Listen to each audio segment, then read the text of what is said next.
Chapter 9 Practical Geography. We will study the following points in this chapter. 9.1 Cartography. 9.2 Aspects of Maps. 9.3 Map Reading. 9.4 Statistical Diagrams. 9.5 One-dimensional diagrams. 9.6 Two-dimensional diagrams. 9.1 Cartography. Maps are the tools of geographers. Geography can be understood well with the help of maps. Geographical features are often represented by maps. The globe is a replica of the earth. It cannot be used to show detailed information of the earth. Hence, maps are used for representation of a part or whole of the earth's surface. Cartography is the art and science of mapping. A large amount of spatial information is represented by maps. Geographical features, economic data, population data, etc. can be shown very effectively on maps. 9.2 Aspects of Map. 1. Title. Map in Figure 9.1. A has the title India Physical and B has India Sex Ratio. 2. Extent. Map B's mainland extends roughly from 8 degrees north to 37 degree latitude and 68 degrees east to 97 degree east longitude. Map A has the same extent. However, latitudes and longitudes are not shown. 3. Scale. Map B is drawn to the scale. Linear scale is shown. 4. Direction. Both the maps have north direction. 5. Legend. Map A has a legend where different shades of colors represent height and depth in meters. Map B has different shades indicating different ranges of sex ratio in 2011 in different states. 6. Theme. Map A is a physical map of India where physical features such as mountains, plateaus, plains, rivers, lakes, etc. are shown with different colors. Map B is a thematic map mainly indicating the sex ratio in different states in India.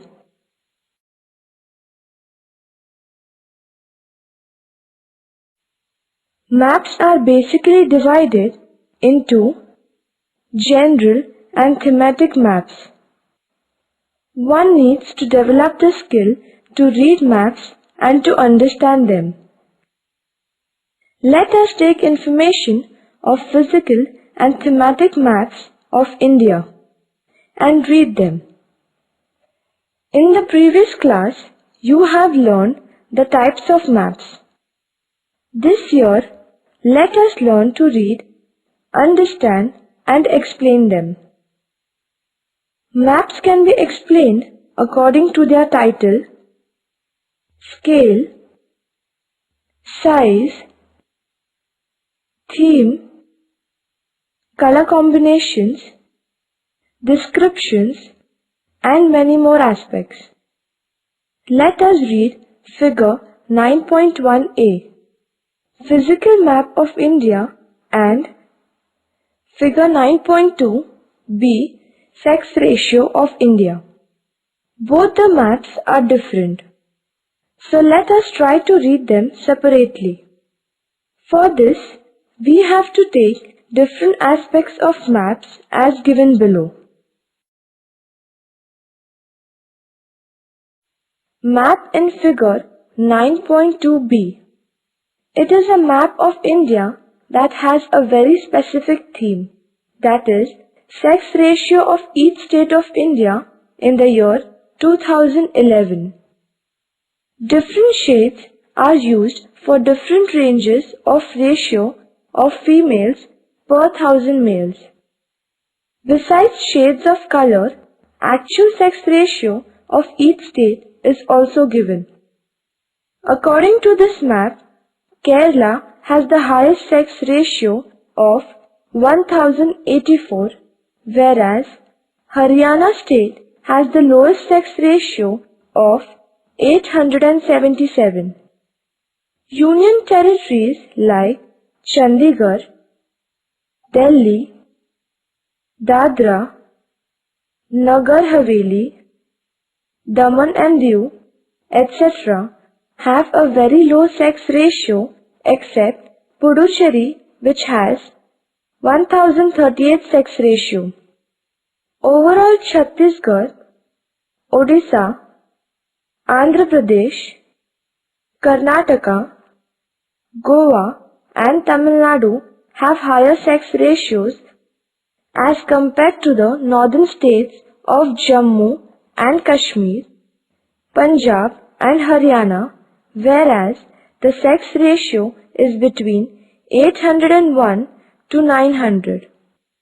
Uttar Pradesh, Arunachal Pradesh, Nagaland, Rajasthan, Gujarat, Madhya Pradesh and Maharashtra have a sex ratio ranging from 901 to 950. 9.3 Map. Let us explain each map separately. A. Physical map of India. To the north of India, the Himalayas with a height of more than 6,000 meters above mean sea level can be seen. There are some hill ranges to the northeast of India. The Aravalli range lies in the west of India in Rajasthan. In Madhya Pradesh, the Vindhya ranges run in a west to east direction and the Satpura range runs almost parallel to them. The Western Ghats run along the coast from north to south with offshoots like Ajanta, Satmara Hills and Balghat range. In the south, the Nilgiri Hills and the Annamalai Hills can be seen. The Eastern Ghats are found to east of the Deccan Plateau, but compared to the Western Ghats, they are not very high.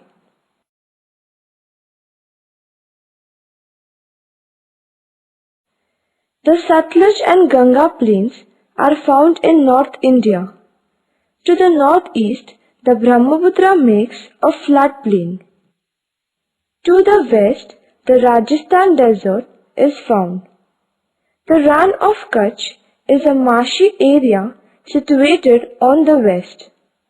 To the east, from West Bengal to Kanyakumari lies a plain area.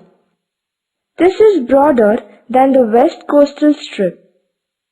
There is a plateau region in the south and center of India where many rivers cut across the plateau. In the west, there are many islands near the Kerala coast named as Lakshadweep Islands, and in the east, far away from the mainland Andaman and Nicobar Islands are located.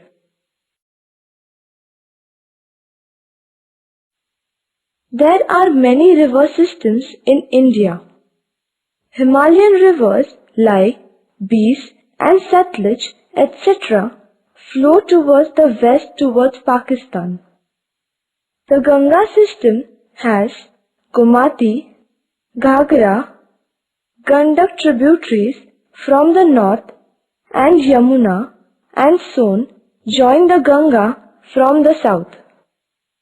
Brahmaputra flows from east to west in Assam Valley of India. Mahanadi, Godavari, Krishna, Kaveri and many other small rivers originating in the plateau region and flow in a west to east direction.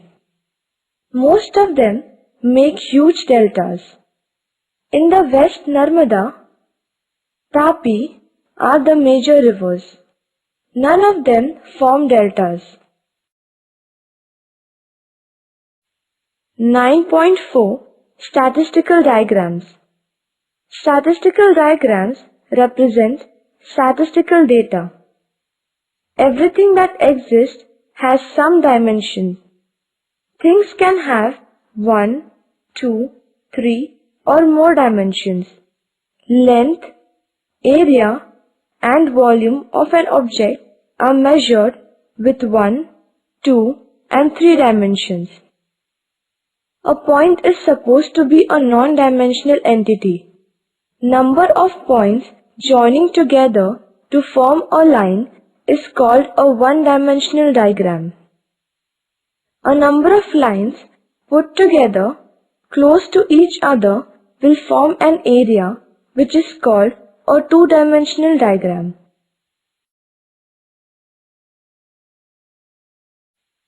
(9.5) One-dimensional diagram.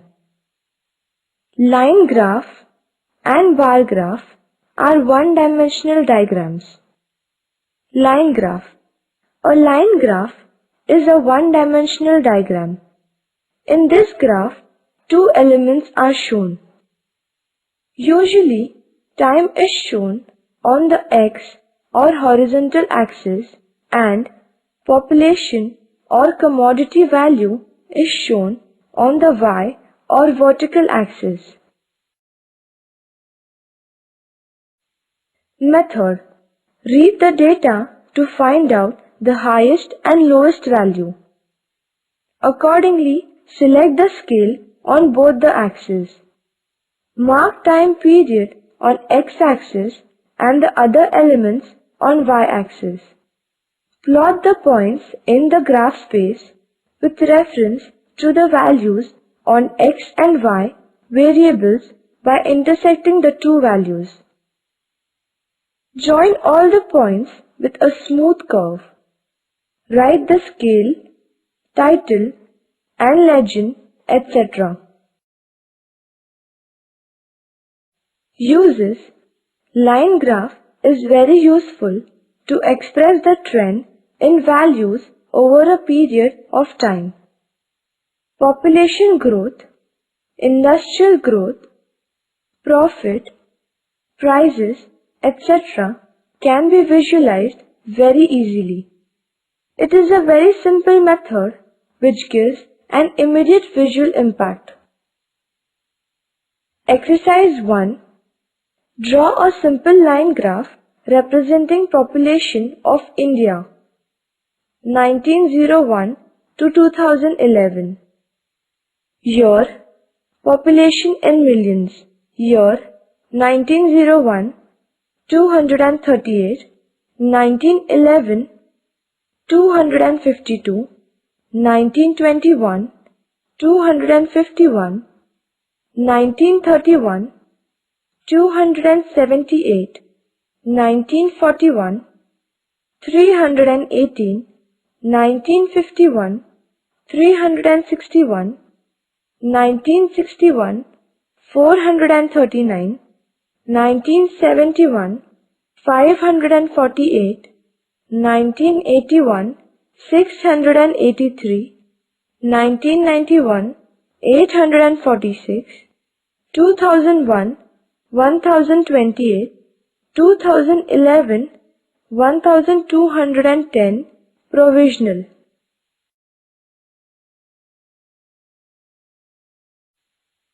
Simple bar graph. It is another one-dimensional diagram. It is also known as pillar diagram or column graph.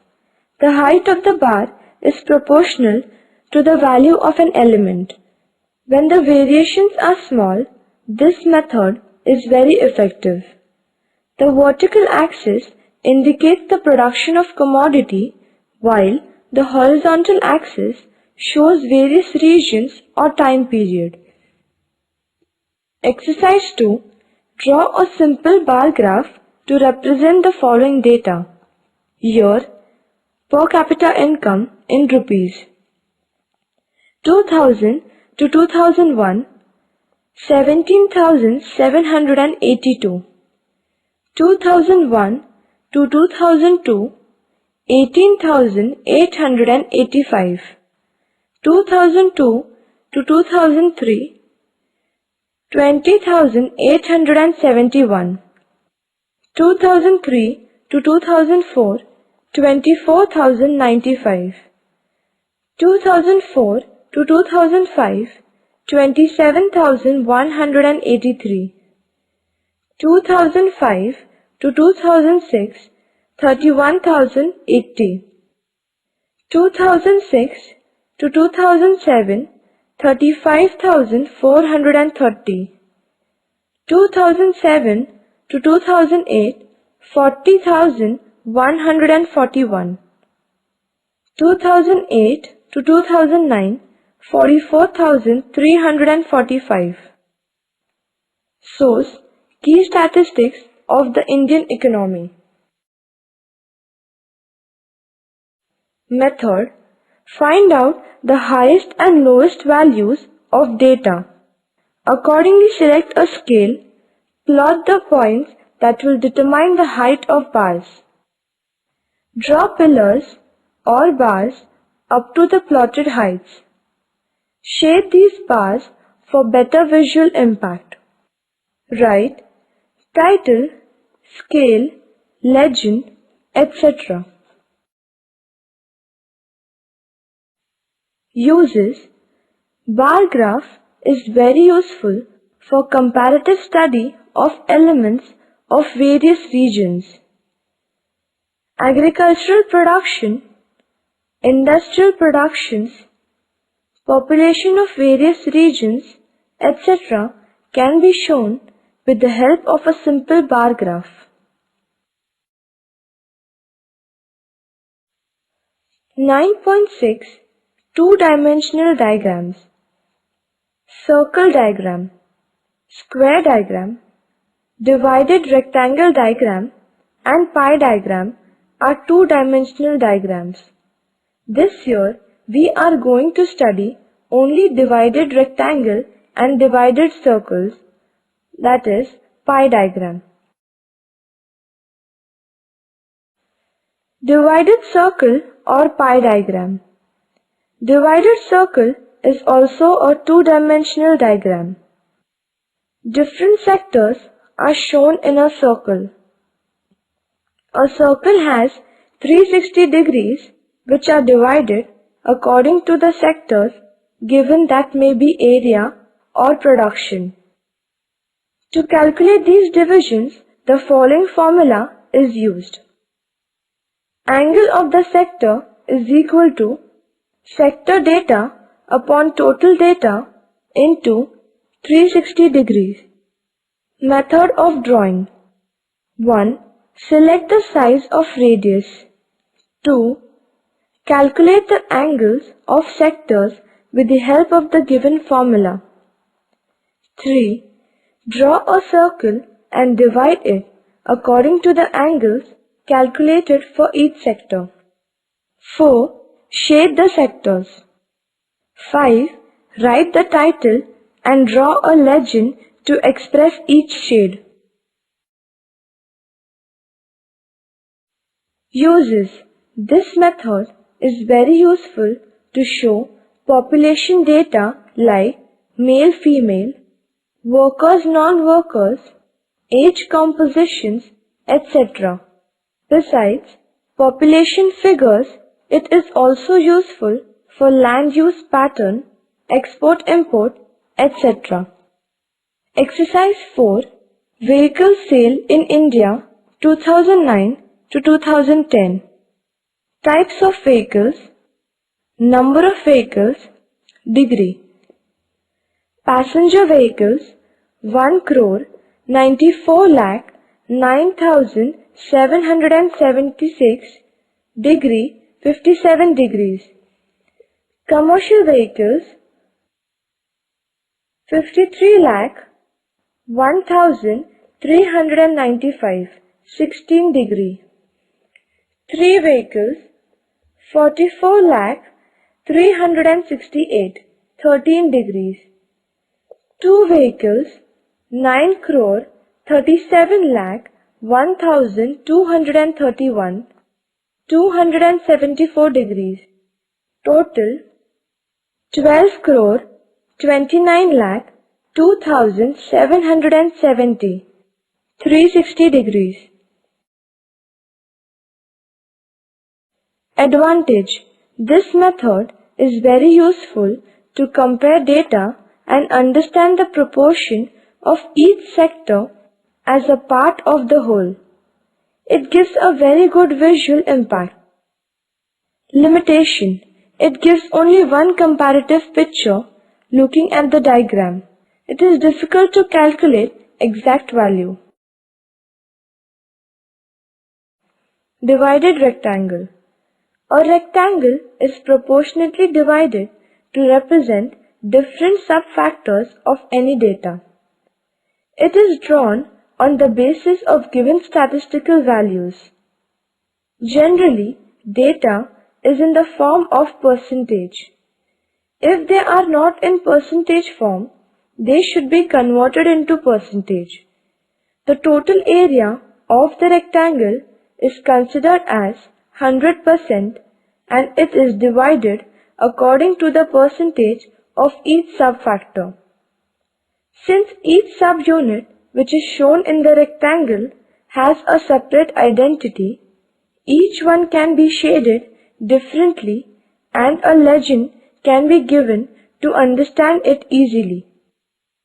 It is used for providing information about population, land use pattern, crops, industrial output, etc.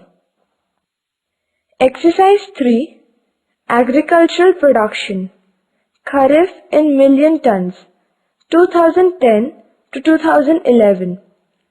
Crops, 2010 to 2011 in percentage. Rice, 95.98, 43%. Coarse cereals, 43.68, 20%. Pulses, 18.24, 0.8%. Soil seeds, 32.48, 14%. Cotton, 33, 15%. Total, 223.38, that is 100%. Method: convert the given data into percentage. Decide the scale and the length of rectangle as per the size of the page. Mark the different units as per the scale. Shade the different units.